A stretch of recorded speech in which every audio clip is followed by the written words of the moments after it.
very small? I mean, I think, you know, it came from everything. I mean, I think even in the beginning, my very first few seasons, you know, we always just had that. We always had customers that were different sizes. I always was dressing tons of different types of people. I mean, I think I remember like Whoopi Goldberg was one of the first people I like dressed for her. She was hosting the Tony Awards, and I was like, of course I would dress Whoopi Goldberg, you know?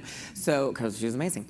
You know, and I was dressing also like, you know, Rihanna and all kinds of people at the same time. So I always had that. I just think now with social media, it's much more relevant so people can see it, which is exciting. So, and then when we, you know, when we chose to, you know, put girls on the runway of different sizes, that was because it was the first season that the model agencies existed. So it was just so exciting that now there were model agencies that were, you know, having girls of different shapes and different sizes, sending them on castings, and that was the decision. So it wasn't about that. It was like, oh, let's do this.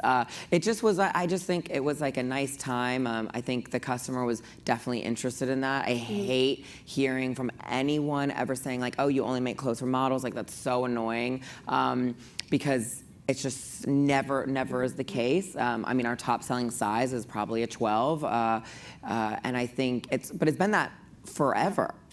So I needed people to know that a little bit more.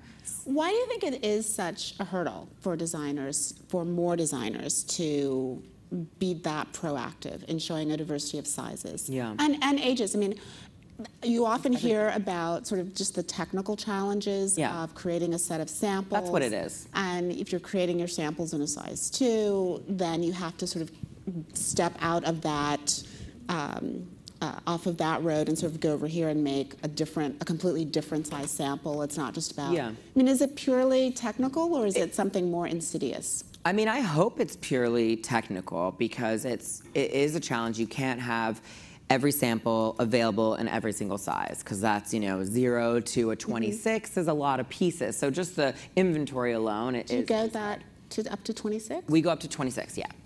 So, and which is great.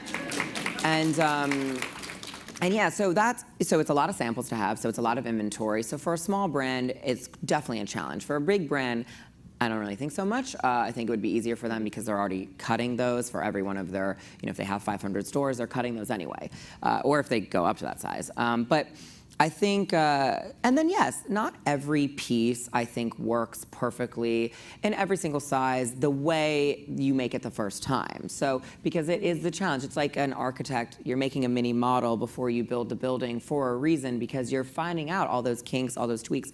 Does this actually look good on the bust? Does this dart need to be here? So those are the things that you have to overcome, and that takes time and work. It's not just about scaling up or scaling down. No, it really is about, you have to make sure it's still going to like be a great dress on, you know, a lot of flattering for a lot of shapes, and that goes with people who are petite and tiny as well. It's the whole range of it that I think is important for sure.